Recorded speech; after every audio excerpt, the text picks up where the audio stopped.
Yes.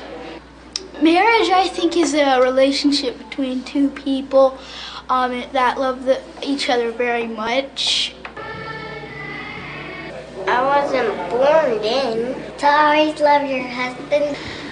Basically a relationship between a male and a female. That people are in love. My mom and my dad met in college. They really want to have kids, so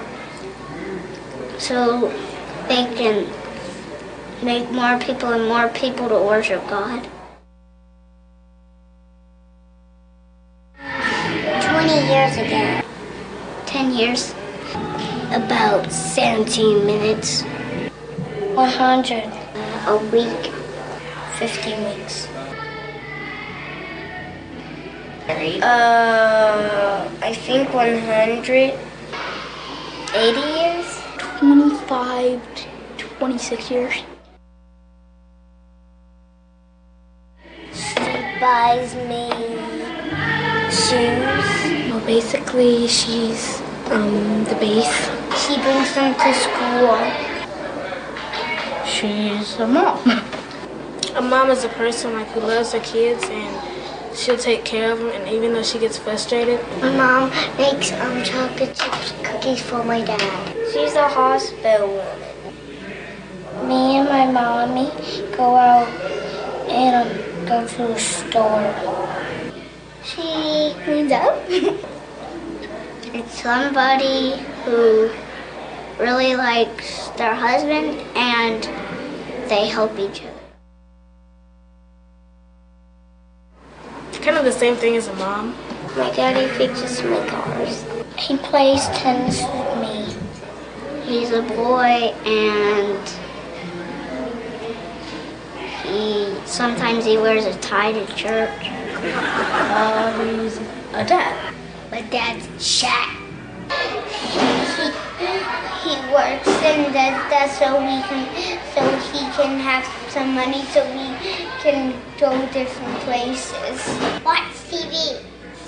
I help him give him breakfast so she doesn't have to do it. My daddy takes my mommy on a date.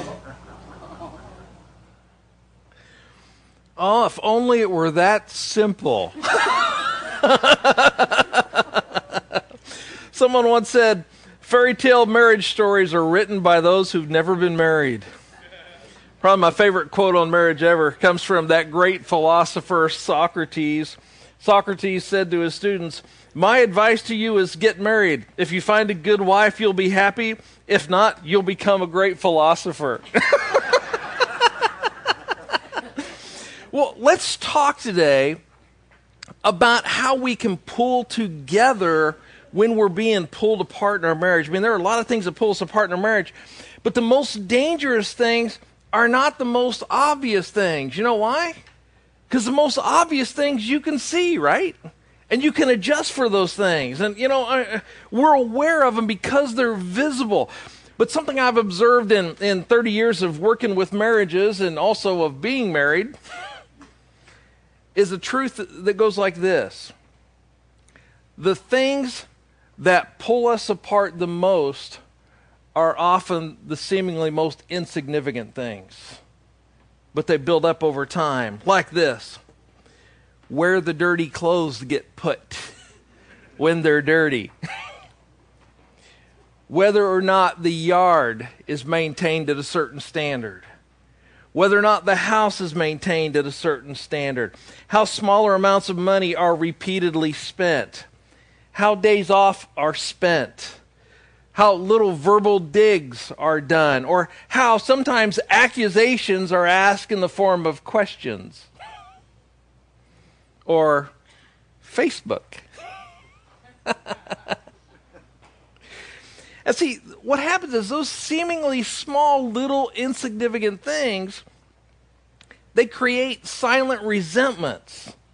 And silent resentments are microscopic little cracks, which when you repeat them over and over and over again, the thing that is cracking eventually comes to a failing point.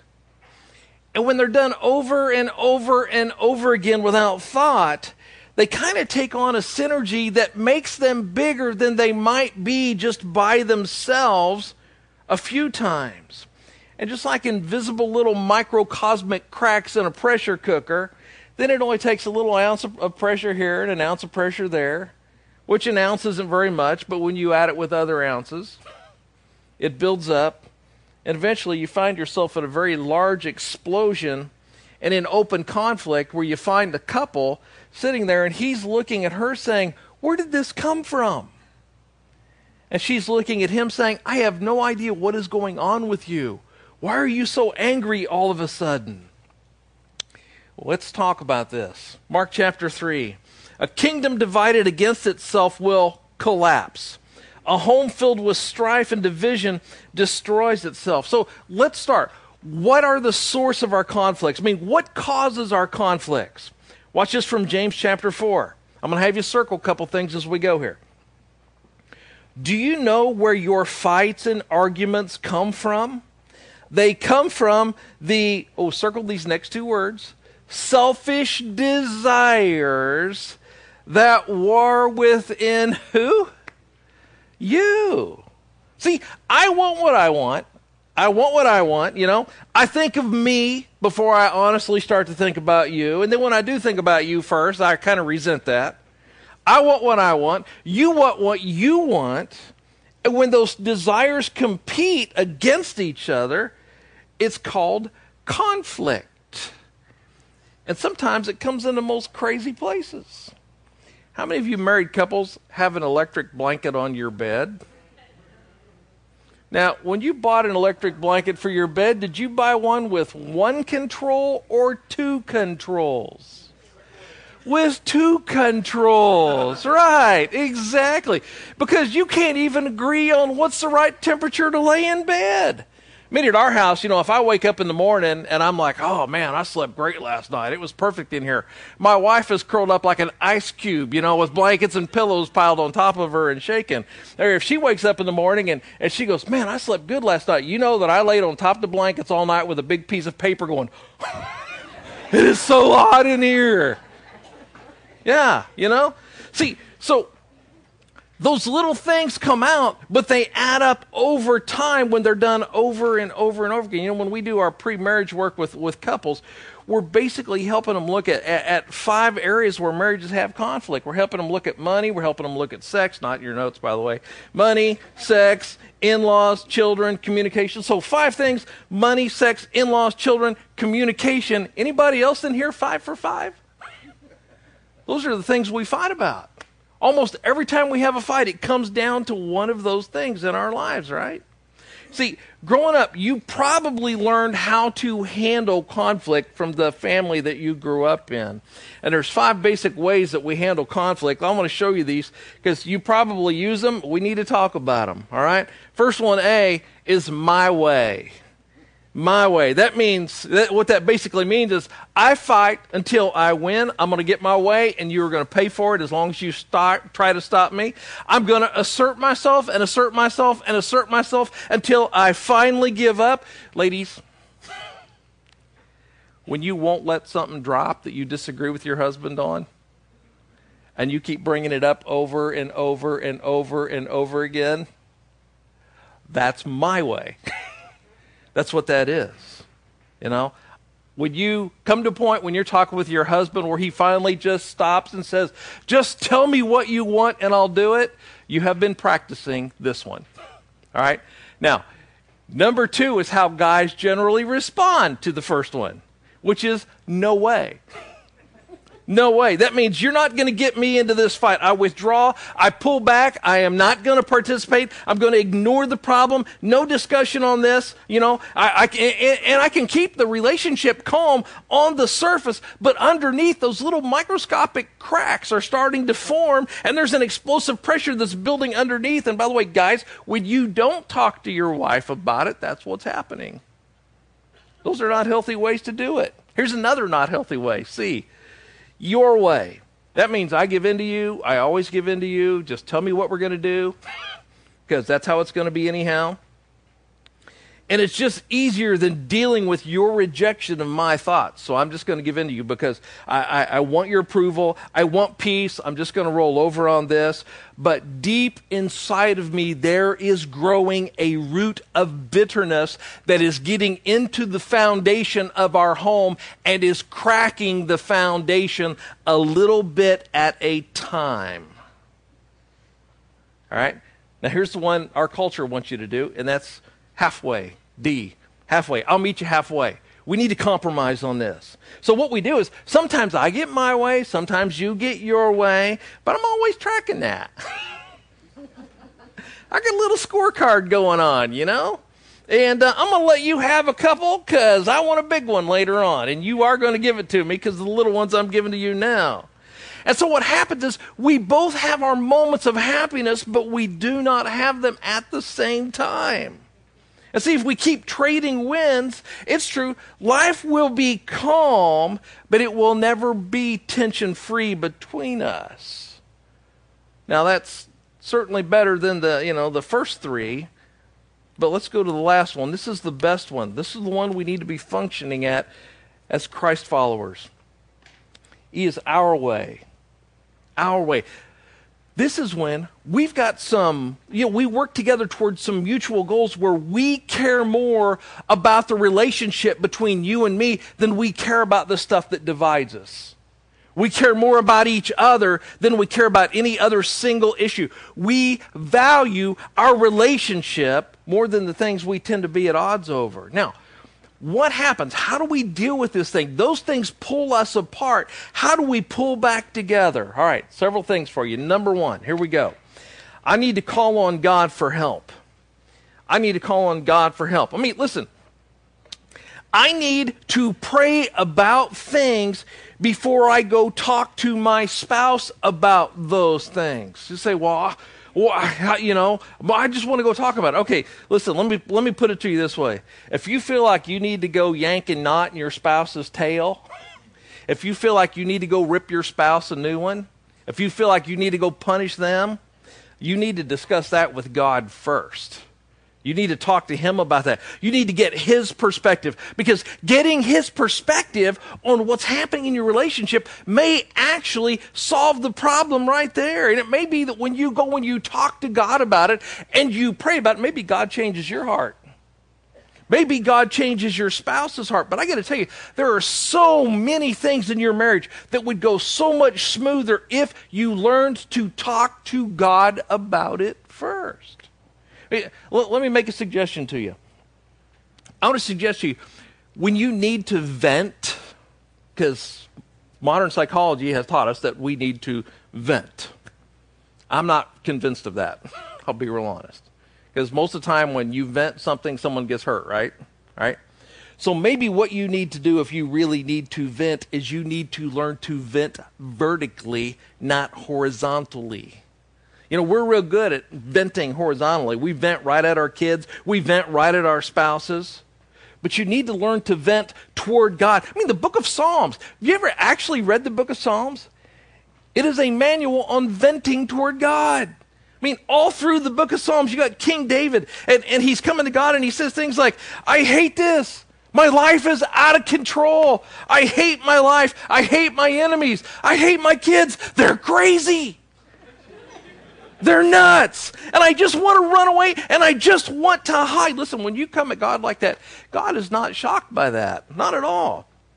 I mean, God gave you the capacity to feel hurt, to feel frustration, to feel anger. And he gave you those feelings of hurt, those feelings of frustration, those feelings of anger. He gave you those feelings for the same reason that car manufacturers put the little red lights on your dash.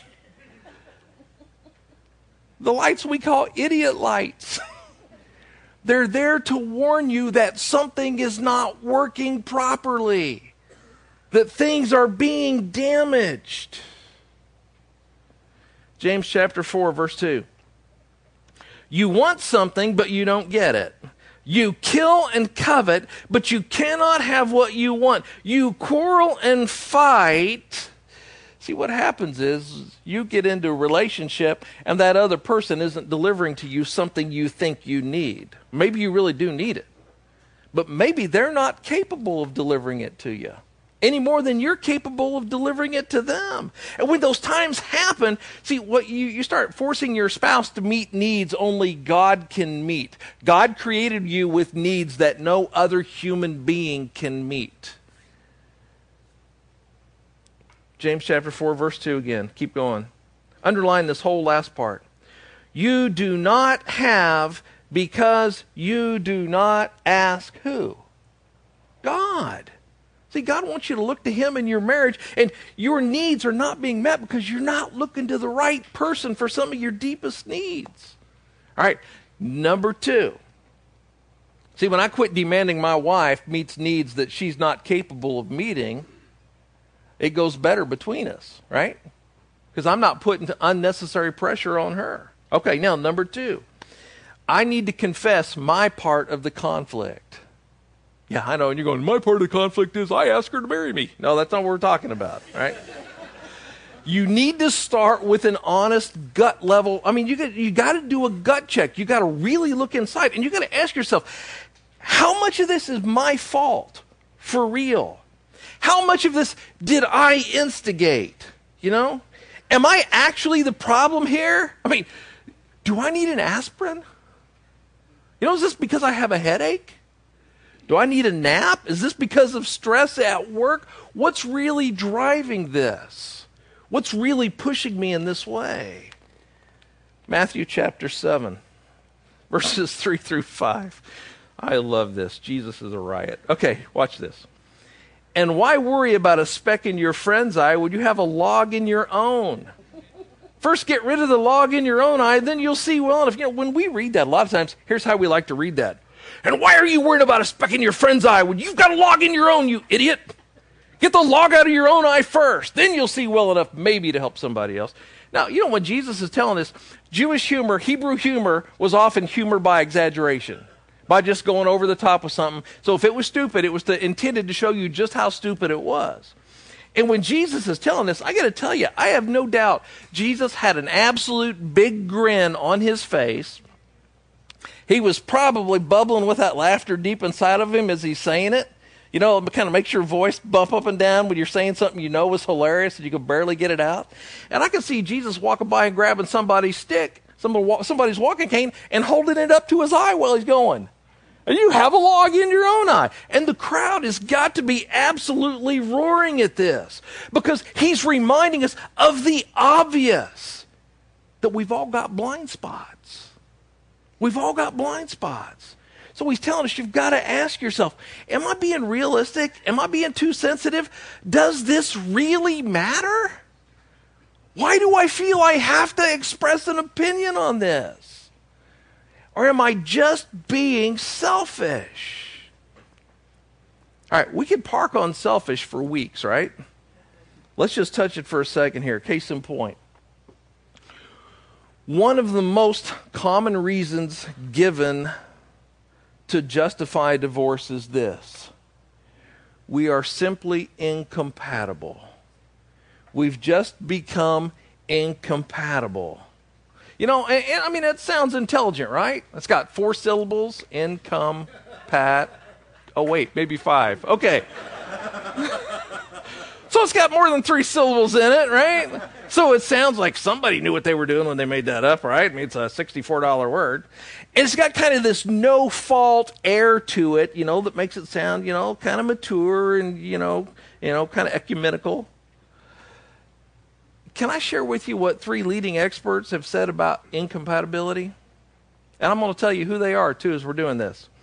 Swiss psychologist Dr. Paul Tournier, author of To Understand Each Other, wrote this. Incompatibility is a myth invented by jurists short of arguments in order to plead for divorce. It is likewise a common excuse people use in order to hide their own excuses. I simply do not believe it exists. There are misunderstandings and mistakes, however, which can be corrected when there is willingness to do so. Dr. Paul Popenoe, founder of the American Institute of Family Relations and man who's considered the founding father of American counseling, marriage counseling, wrote this. I don't believe in incompatibility. I don't believe it exists. Almost any two people are compatible if they try to be.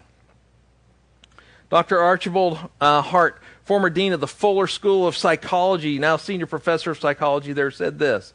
This is my favorite statement on it. If people can be divorced for incompatibility, I cannot conceive why all of us are not divorced. Because isn't it true, guys, that about every 4 weeks you would settle for a divorce? See, marriage is a lifelong process of overcoming your differences and dealing with your selfishness. The Apostle John wrote, if we claim we have no sin, we're only fooling ourselves and we're not living in the truth. See, bottom line is this. You and I, each of us, we have this infinite capacity for self-deception. I can blame you for all my troubles. You can blame me for all your troubles. We can blame the government for all our troubles. We can blame whoever for whatever. But the fact is this, incompatibility is not what it is. Let's call it what it is. It's a selfish unwillingness to change. That's not some innocent, no-fault thing. That's a major life issue for which you will pay for the rest of your life if you don't deal with your selfishness. All right? Third thing. I need to convene a peace conference. I need to convene a peace conference. What that is, that's an intentional meeting or series of meetings maybe, where the two of you sit down and you deal with the issues. And if necessary, you bring in a third party who can help translate between the two of you. Listen, this is important because conflicts, we have that saying, well, maybe that conflict will resolve itself. Conflicts don't resolve themselves.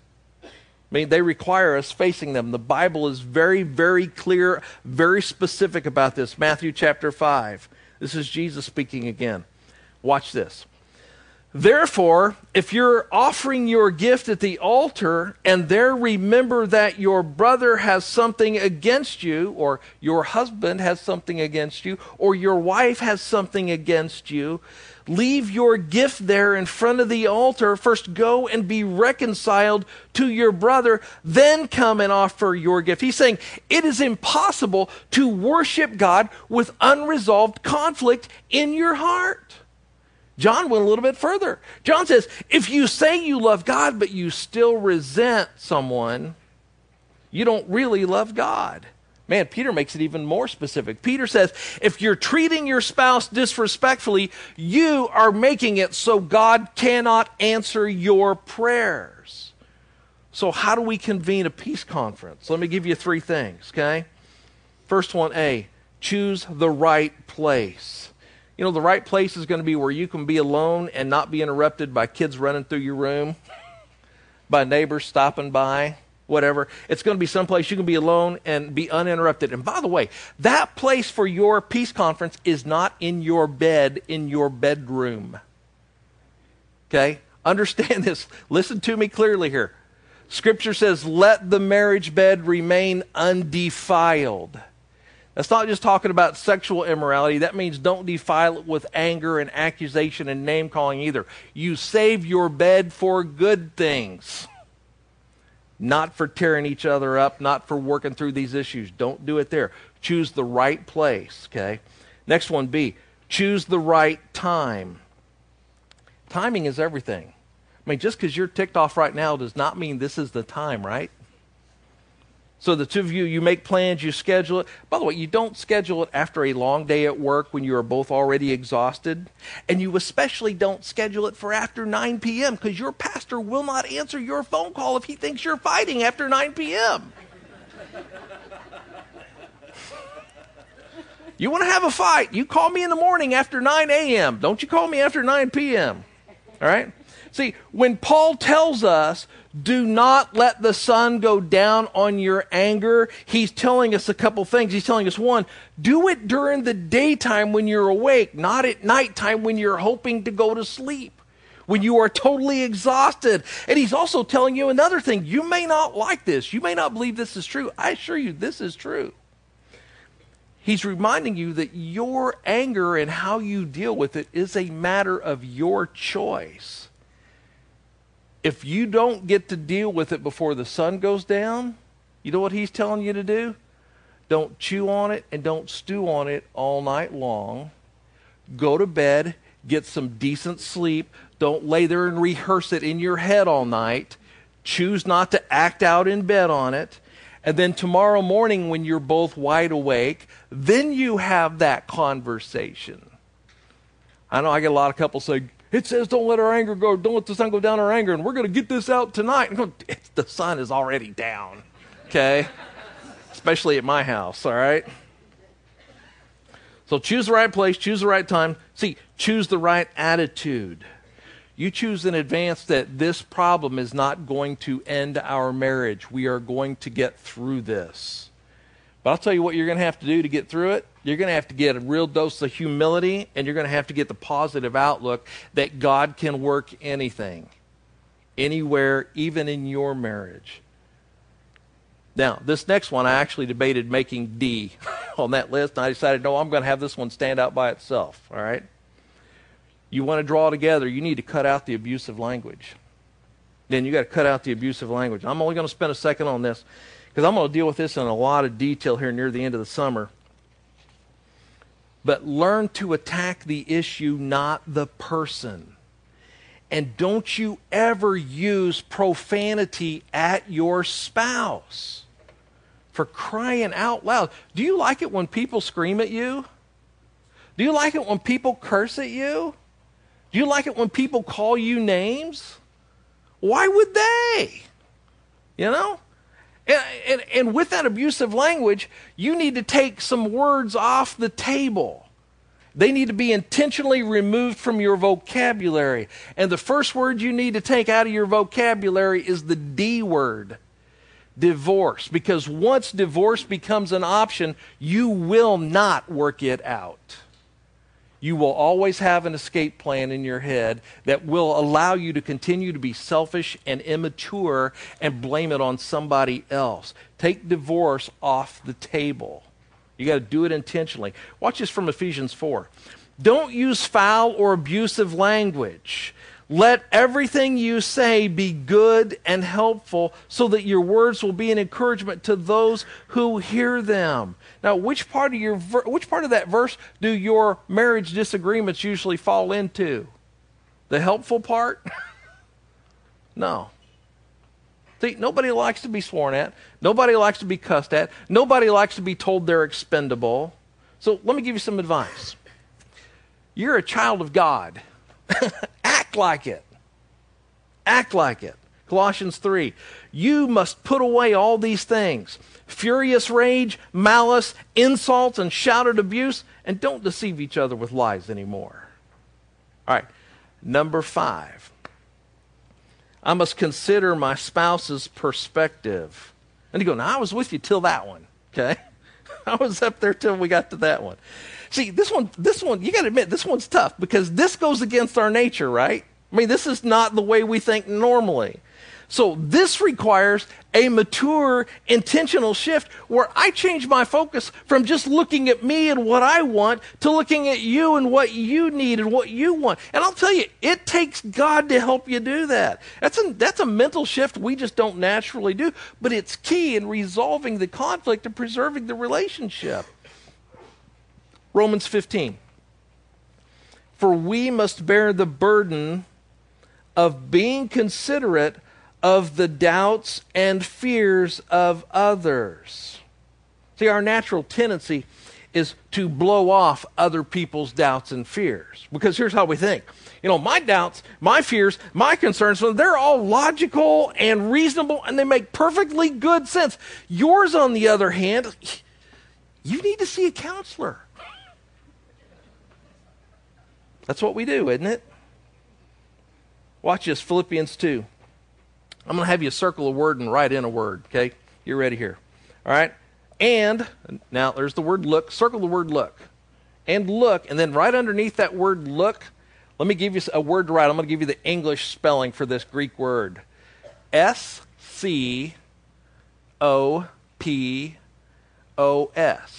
Scopos. S-C-O-P-O-S. We're going to come right back to that. And look out for one another's interest, not just for your own. That Greek word that we translate look, scopos, that's the word from which we get, you recognize it at all? Telescope, scope like on a rifle, scope like for a camera, okay, for surveying, a telescope, a microscope. And what it means, scopos, means you give great attention to the details. Or to keep kind of going with our thought today, you look for the little cracks that are taking place that we've created in each other so we can work to repair them. It means you focus in on another person's interest and you study them to understand them. Because see, when you're angry, who are you preoccupied with? Yourself, right? Your own stuff. But when you're learning to be like Jesus Christ, you're learning that you need to scope out other people's needs and interests. And you learn to deal with them differently based on what you learn about them. And you learn to apologize, and you learn to be giving and considerate. And you learn how to heal those small little microscopic cracks that are starting to break apart the foundation of your relationship. All right, number 6. I need to concentrate on reconciliation, not resolution. That's a very, very, very important difference here, okay? Reconciliation and resolution are not the same thing. Let me define these for you. Reconciliation means to reestablish the relationship. Reconciliation means that you and I work on the relationship. Resolution means we try to resolve every issue. Good luck with that. Yeah, resolution means we come to agreement on everything. We're in one mind. We see eye to eye on everything. And you may have discovered that even two very good people can disagree very strongly about the same thing. See, why? Because it's not always a matter of right and wrong. Sometimes it's just a matter of perspective.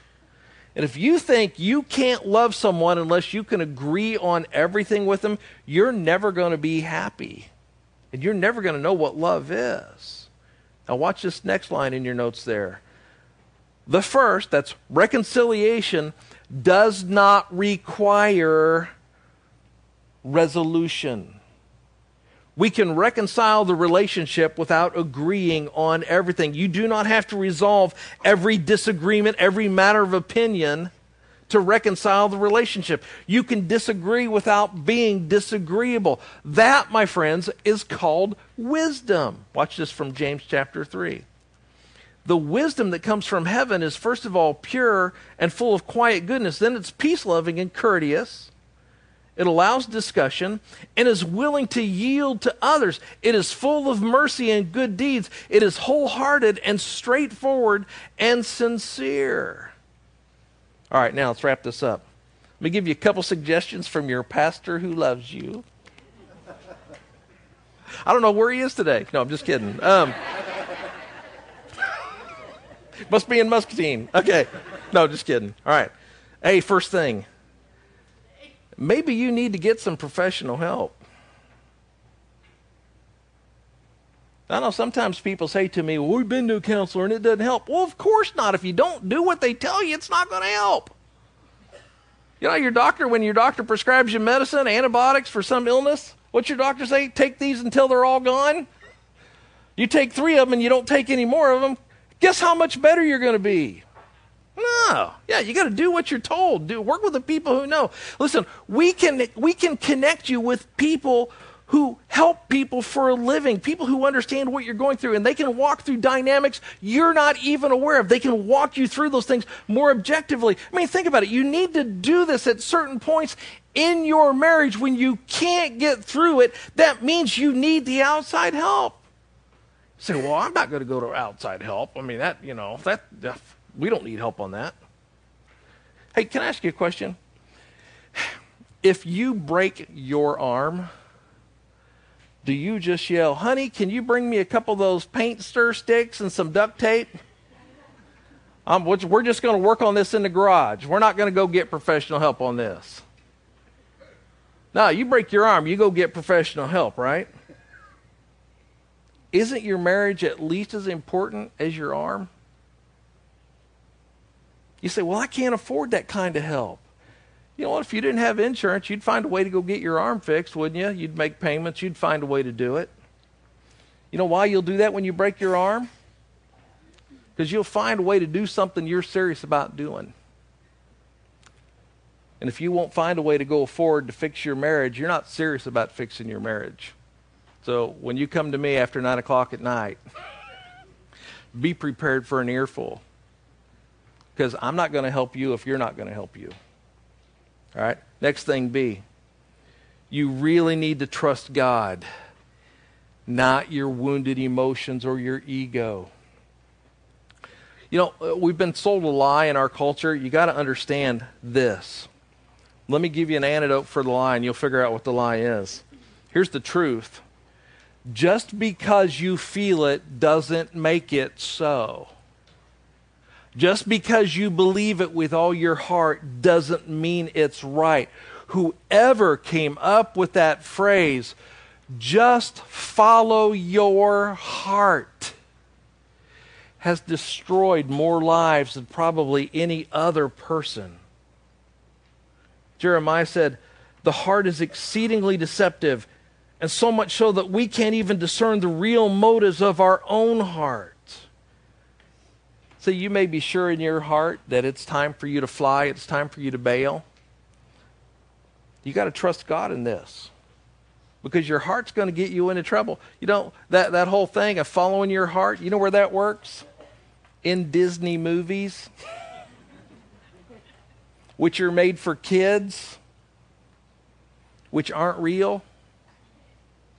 Here's what you need to have in your heart. This is what you need to trust. You need to trust Christ. He's the objective thing. Colossians 3. Let the peace of heart that comes from Christ be always present in your hearts and lives. Now, he's not saying this is an option. He's not saying, oh, yeah, let God's peace be in your heart. It's an option. No, what's he say? For this is your, what's the word? Responsibility.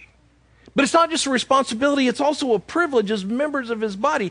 He will help you get through this if you'll trust him. Would you bow your heads with me?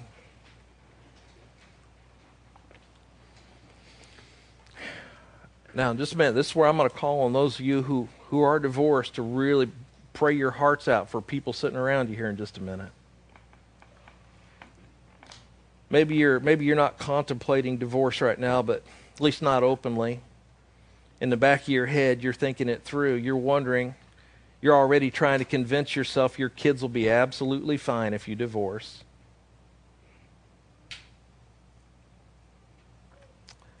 Maybe you've already gone to the attorney, but your spouse doesn't know.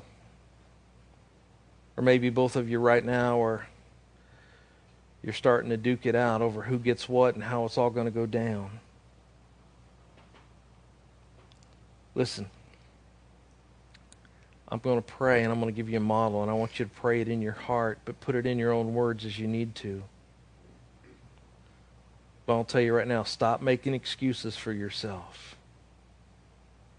You're telling me you believe God created the world in 7 days, that Jesus rose from the dead, but God can't do anything with your marriage? Father, I'm calling on you today for your help. I understand that I have not because I've not asked. Or I've asked, but I've already decided what the answer would be regardless of what you said. Father, forgive me for looking to other people for needs that only you can meet. And Father, I want to confess my part in the conflict in my marriage right now.